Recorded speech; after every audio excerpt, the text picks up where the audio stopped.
বনগাঁয় প্রচারে বেরিয়ে বাধার মুখে পড়েছেন বিজেপি প্রার্থী অশোক কীর্তনিয়া। অভিযোগ, বনগাঁর 14 নম্বর ওয়ার্ডের প্রচারের সময় কাউন্সিলর পাপাই রাহা ও তার সঙ্গীরা হামলা চালায়। প্রতিবাদে বনগাঁ থানায় অবস্থান বিক্ষোভ করে বিজেপি। অশোক কীর্তনিয়ার অভিযোগ, পাপাই রাহা তার গুন্ডা বাহিনী দলীয় কর্মী মতুয়াদের ওপর আক্রমণ করেছেন। অবিলম্বে SC/ST কমিশন পদক্ষেপ করুক দাবি জানিয়েছেন অশোক কীর্তনিয়া। যদিও তৃণমূল নেতা পাপাই রাহার দাবি, এলাকায় 5 বছর দেখা যায়নি বিধায়ককে, তাই মানুষ কারণ জানতে চাইছেন। অশোক কীর্তনিয়া এবং সেন্ট্রাল ফোর্স এবং আমি বলছি প্রশাসনের একটা অংশ সাধারণ মহিলাদের উপরে যেভাবে মার হয়েছে, এর জবাব 29 তারিখে গণতন্ত্রের মাধ্যমে সাধারণ মানুষ ব্যালটে দেবে।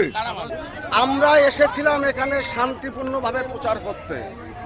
যেভাবে তৃণমূলের এখানকার 8-10টা গুন্ডা বাহিনী দিয়ে আমাদেরকে প্রতিটা পদে পদে হেনস্থা করা হলো, এর বিচার 14 নম্বর ওয়ার্ডের জনগণ, বনগাঁর আমজনতা, জনগণ দেখিয়ে দেবে। এদিকে তৃণমূল বিজেপি সংঘর্ষে উত্তেজনা ছড়িয়েছে খানাকুলে। ঘটনায় দুপক্ষের 5 জন জখম হয়েছেন। দুপক্ষই একে অপরের বিরুদ্ধে হামলার অভিযোগ তুলেছে। বিজেপি প্রার্থী সুশান্ত ঘোষের নেতৃত্বে বিজেপি কর্মী সমর্থকরা খানাকুল থানা ঘেরাও করে বিক্ষোভ দেখায়। তৃণমূল বিজেপি সংঘর্ষে তপ্ত হয়েছে বীরভূমের নানুরও। সেখানে সিঙ্গি গ্রামে তৃণমূল প্রার্থী বিধানচন্দ্র মাঝির প্রচারের সময় বিজেপির পতাকা ফেস্টুন ছেঁড়ার অভিযোগ ওঠে। বাধা দিতে গেলে তৃণমূল প্রার্থীর সামনেই বিজেপি কর্মী মঙ্গল মাঝিকে মেরে মাথা ফাটিয়ে দেওয়া হয় বলে অভিযোগ। বিজেপির বিরুদ্ধে পাল্টা মারের অভিযোগ তুলেছে তৃণমূল। কালিয়াগঞ্জেও পতাকা লাগানো নিয়ে কংগ্রেস বিজেপির মধ্যে অশান্তি হয়েছে।